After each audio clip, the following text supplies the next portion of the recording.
It's Tuli season na naman sa City of San Fernando, Pampanga. Opisyal lang sinimulan ng City Health Office ang taunang Operation Tuli nitong Martes, April 14 sa Heroes Hall. Muling umikot ang tradisyon ng libreng tuli para sa mga batang Fernandino bilang bahagi ng programang pangkalusugan ng lungsod. Tinatayang umabot sa humigit kumulang 220 batang mula sa Rural Health Units 3 and 4 ang tinuli at unang nabigyan ng serbisyo. Bago ang mismong operasyon, nagsagawa muna ng pre-registration at screening ang mga health center upang matiyak na ligtas at handa ang bawat batang sasailalim sa procedure. Bukod sa mga tinuli sa Heroes Hall, sabay-sabay ring isinagawa ang kaparehong aktibidad sa iba pang health unit sa syudad. Ayon sa CHO, layo ng programa na mapalagaan ang pangligtas at libreng surgical service para sa kabataan, pati na rin ang magpapalakas ng health education, kaugnay ng personal hygiene at pag-iwas sa infection.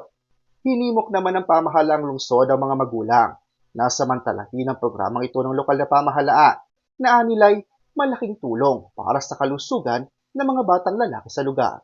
Raymond Tasoy, CLTV 36 News.